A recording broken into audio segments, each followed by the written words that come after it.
Bonjour à tous, bienvenue dans cette nouvelle vidéo sur ma chaîne YouTube. On se retrouve aujourd'hui pour la review de la deuxième demi-finale d'Incroyable Talent. Le nouveau jury était Issa Doumbia qui est venu pour l'occasion, qui a fait, je trouve, un très bon boulot de jury.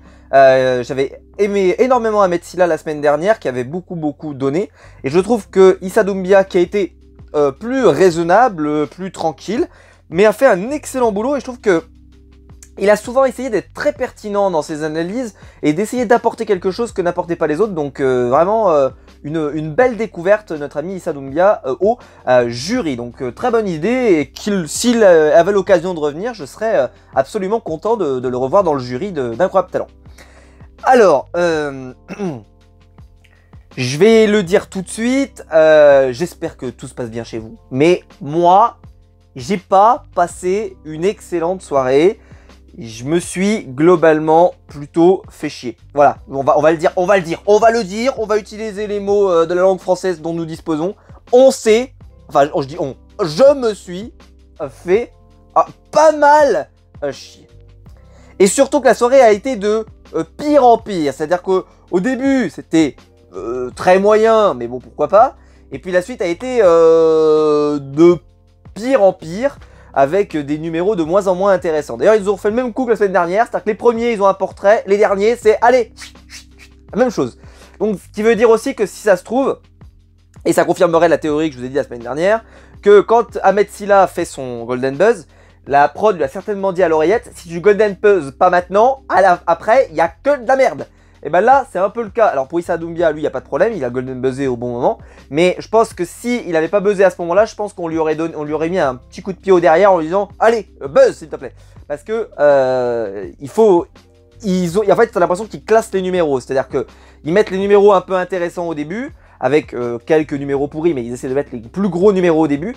Et les numéros de fin, bah, c'est un peu des numéros, hop, des stockages, quoi, pour faire passer, et puis on y va. Alors, je sais ce que vous allez me répondre, parce que je vous vois venir. Je te vois venir. Je te vois venir. Attends avant d'écrire ça. Oui, mais attends, il y a le Covid, il y a eu des numéros qui sont pas venus. Non. Fausses excuses. C'est des fausses excuses, je suis désolé.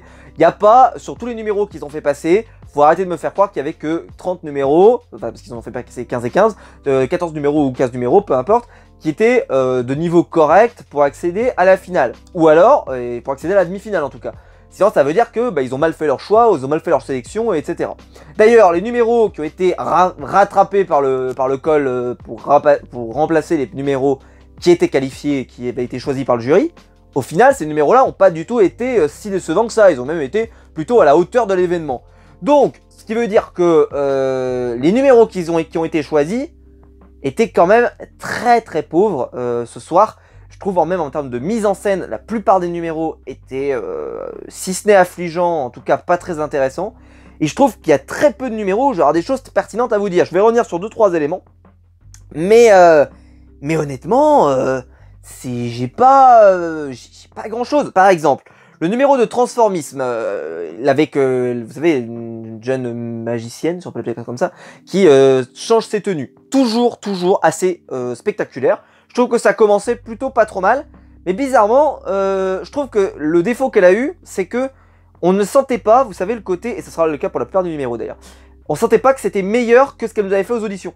C'était pas mal, mais c'était très bien, mais c'était pas meilleur. Donc, et puis l'effet waouh qu'elle avait procuré la première fois, il y a un truc où j'ai fait ah ouais pas mal, c'est le moment où il y a sa tenue qui change de couleur au fur et à mesure où elle passe sa main. Alors je sais pas trop comment elle se débrouille pour faire ça, mais franchement c'était assez spectaculaire. Et alors là, le jury l'a défoncé. Mais vraiment, Marianne James, elle a dit que c'était pas très intéressant. Et puis je sais plus qui d'autre qui a dit que c'était pas très bon. Donc en fait, elle s'est fait vraiment dérouiller, la peau. Donc déjà, ça a commencé, j'ai dit putain, le premier numéro se fait dérouiller. Numéro que je trouvais pas si horrible que ça. Mais bon, il a pas plu tant que ça au jury. Alors, ensuite, un numéro avec un mâche chinois là qui est sur un axe et puis qui fait une sorte de presque de forme d'horloge là. Bon bah ça va être choisi pour la finale.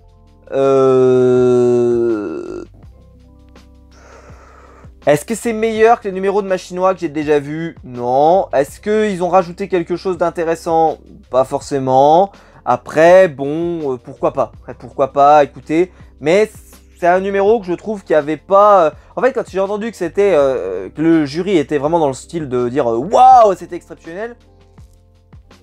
Ouais, c'était sympa, hein, attention, hein, on n'en ferait pas la moitié, hein, comme on dit souvent, mais c'était pas... Ça m'a pas emporté. Ouais, ça m'a pas emporté. J'ai trouvé ça... je trouve que déjà par rapport aux auditions, est-ce que c'était vraiment plus spectaculaire? Pas sûr. Même si par contre la petite cascade de fin où il fait une sorte de... Comment je pourrais appeler ça? De salto là? Je sais pas trop. Bon, j'ai pas fait de gym depuis longtemps. Et qui se rattrape sur la barre, c'était plutôt sympa. Ce qui est d'ailleurs peut-être le truc qui a fait un peu le côté waouh quoi, le wow effect de la fin. Mais je trouve que jusque là c'était un peu... Bon, en fait c'est le problème d'ailleurs de pas mal de ces numéros, c'est que ces numéros, bah ils ont une difficulté en fait à être plus spectaculaires au fur et à mesure du temps. Et vous allez voir avec un numéro qui va arriver après. Alors après, il y a la famille qui chante, qui fait du chant lyrique. C'était long, moi j'accroche pas, je trouve ça... Oui bon, ils chantent bien, mais honnêtement ça me transporte pas plus que ça. En plus moi, vous le savez, je suis pas forcément le plus client de la chanson. Sauf si vraiment il y a une performance extraordinaire, un truc vraiment où je me dis oh, ah ouais. Ou alors un angle intéressant, comme la semaine dernière où je vous avais expliqué, prendre des chansons des années 80 et les faire au piano. Vous voyez, là il y a une réflexion derrière, il y a un vrai travail d'artiste là. Là, ouais. Alors vous allez me dire oui mais bon ils prennent quand même des chansons un peu actuelles et ils les font avec ce style là, effectivement. Mais je sais pas, ça me... Bon, hein, c'est... Ils vont en finale, pourquoi pas, hein, honnêtement, pourquoi pas. Mais c'est pas le coup de cœur. Pour moi, en tout cas, selon moi, hein, c'est pas le coup de cœur. Puis je sais pas, je suis pas passionné. J'ai trouvé le temps long. Mais c'est peut-être parce que ce genre de numéro me plaît pas et que je ne le respecte pas, je veux dire, à sa juste valeur. Parce que peut-être que c'est un excellent numéro et qu'il chante extrêmement bien et que ce qu'il faut est extrêmement difficile. Mais c'est vrai que le chant, voilà, moi, si jamais vous voulez vraiment être chanteur, allez faire The Voice, quoi. Dans Incroyable Talent, moi, j'attends vraiment, en chant, qu'il y ait quelque chose en plus. Comme Jean-Baptiste Guégan, par exemple, avec il y avait un côté performance en Johnny Hallyday. Voilà, il faut qu'il y ait un petit truc en plus, pour moi. C'est mes goûts, hein, mais il faut qu'il y ait un truc en plus. Ensuite, alors, il y a eu un numéro de danse en duo sur une chanson de Grand Corps Malade. Voilà, c'était sympa. C'était sympathique, mais il y avait rien d'exceptionnel. Et on est en demi-finale. On est en demi-finale. Donc bien sûr, ils n'ont pas été sélectionnés, mais tu m'étonnes.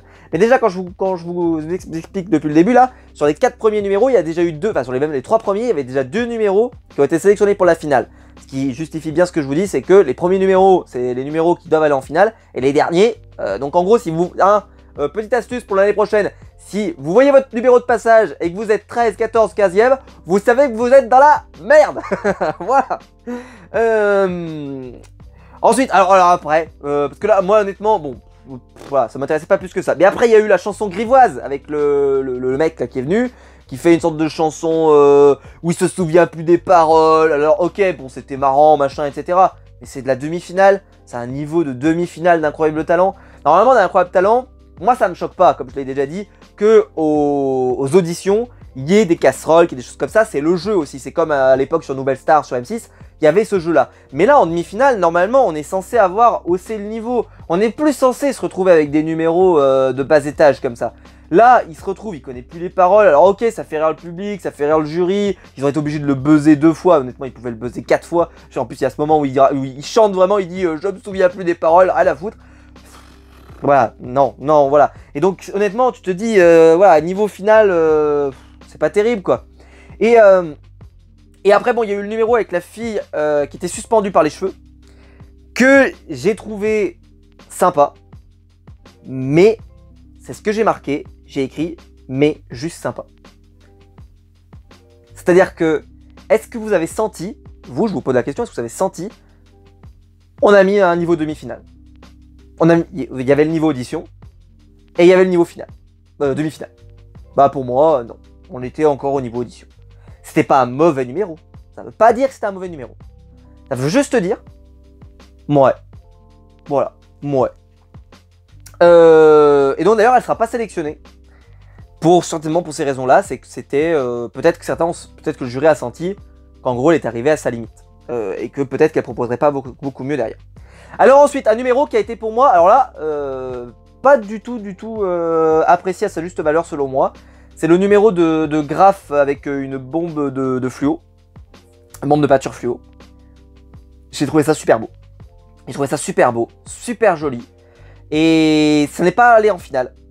Moi, j'aurais préféré que ça aille en finale, à la place plutôt des chanteurs lyriques. Et puis quel est l'autre Ah oui, et puis après, bon, je vous dirai après.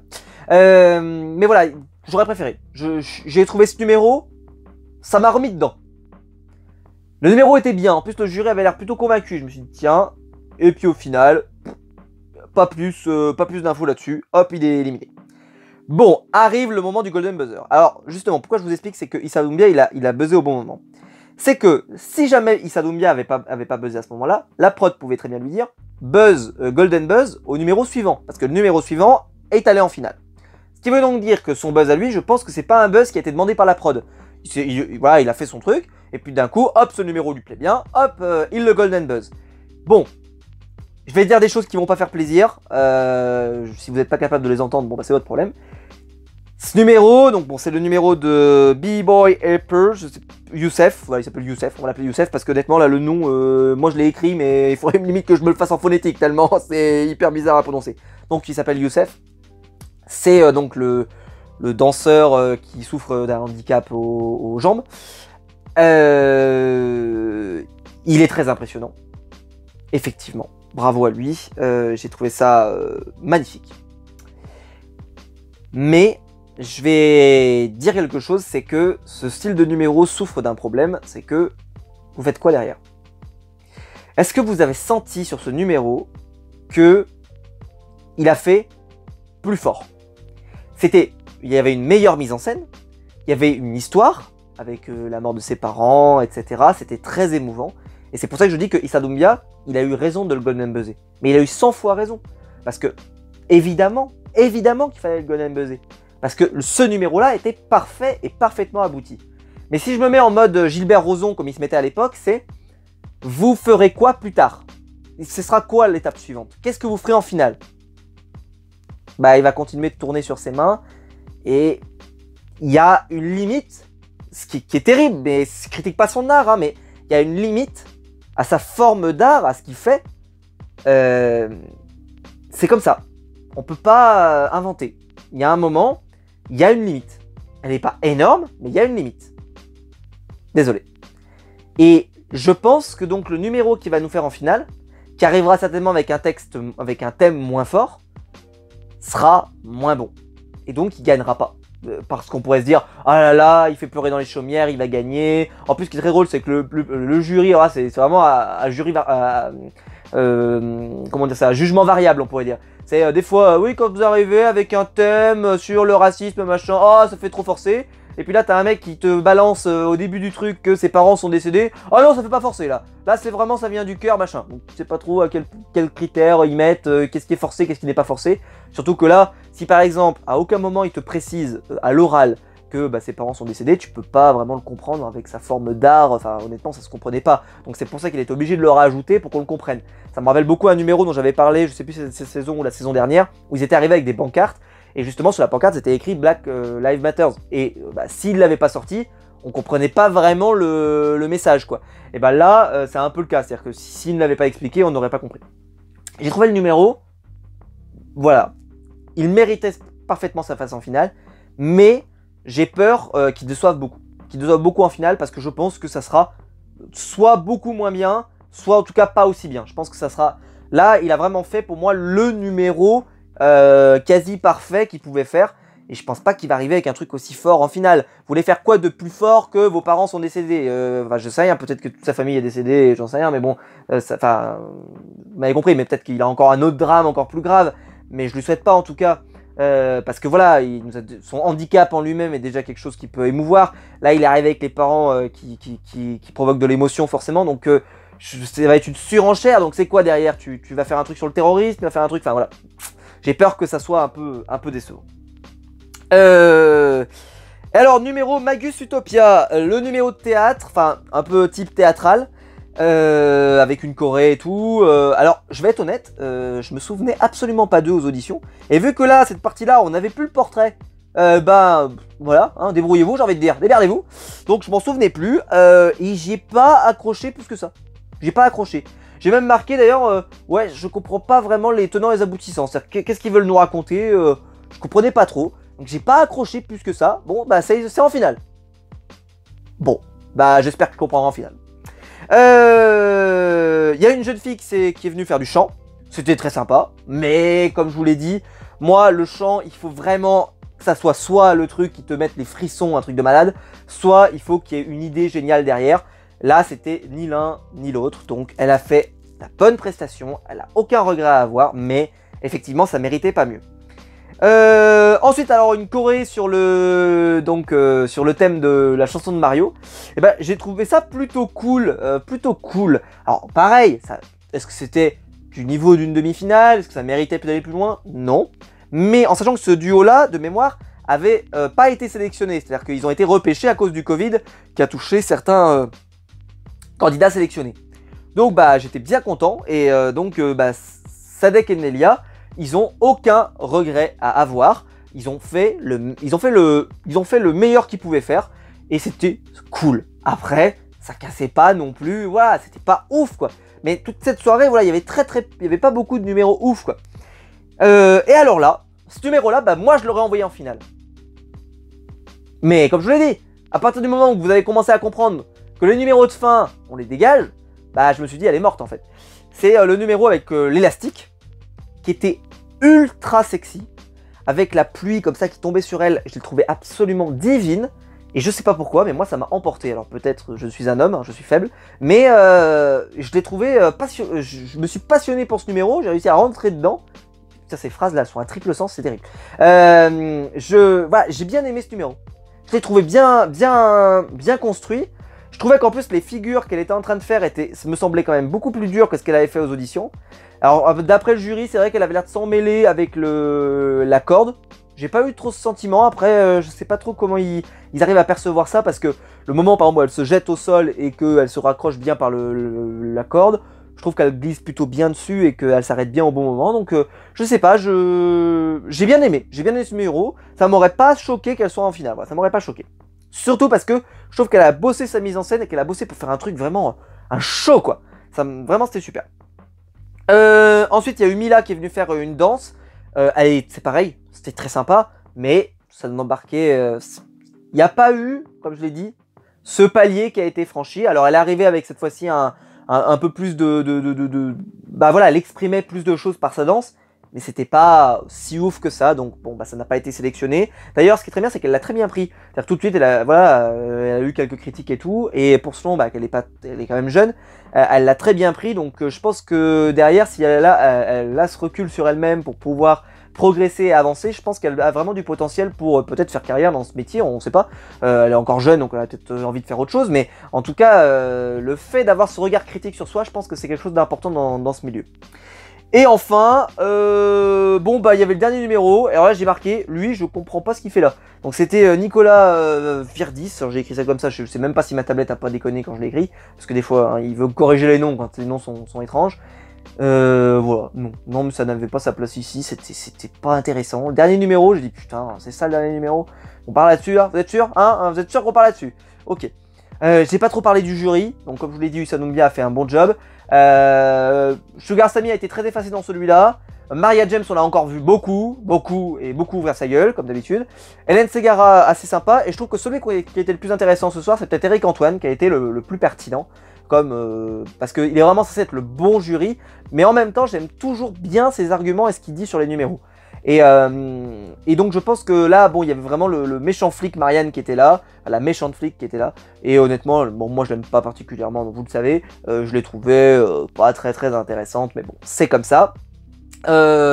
Donc des demi-finales qui m'ont déçu, hein, voilà, on va le dire honnêtement. Je me suis beaucoup ennuyé, ça a fini à 11h30, j'étais, ou 11h15, je sais plus, mais en tout cas c'était long. Je trouve que les numéros qui ont été sélectionnés ce soir, je vais le dire honnêtement, j'ai aucun de ces numéros que j'aurais envie de voir gagnant de Incroyable Talent.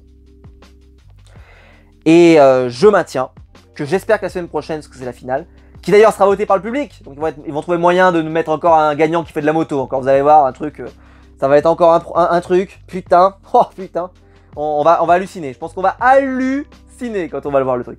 Et moi j'aimerais bien que ce soit le magicien qui gagne parce que je trouve que c'est, selon tout ce qu'on a vu, je trouve que c'est celui qui a le plus de potentiel à nous faire un truc un peu waouh en finale. J'espère pas être déçu. J'espère qu'il va arriver avec un truc vraiment hyper béton. Et alors là, si c'est béton, on va kiffer notre race. Mais je sais, c'est le défaut, c'est que je sais que le public est pas, je parle en France hein, en général, est pas hyper friand de la magie. Souvent c'est considéré comme un peu ringard, un peu machin et tout. J'espère donc qu'il va arriver avec un truc un peu cool et tout, et très spectaculaire, et comme ça va le faire gagner. J'aimerais bien. En tout cas, je serais ravi que ça gagne. Et j'espère que ça va arriver. Mais j'y crois pas trop, comme je vous l'ai dit, la magie c'est hyper dur que ça gagne Incroyable Talent.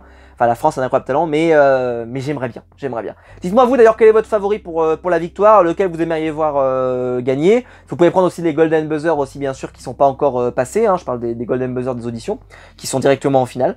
Mais pour moi, c'est vrai que si le magicien y arrivait, je serais très content. Voilà, j'espère que la vidéo vous aura plu. Si c'est le cas, vous pouvez la liker, vous pouvez vous abonner, vous pouvez la partager. Vous pouvez appuyer sur le bouton rejoindre pour soutenir la chaîne financièrement. Je vous en remercie.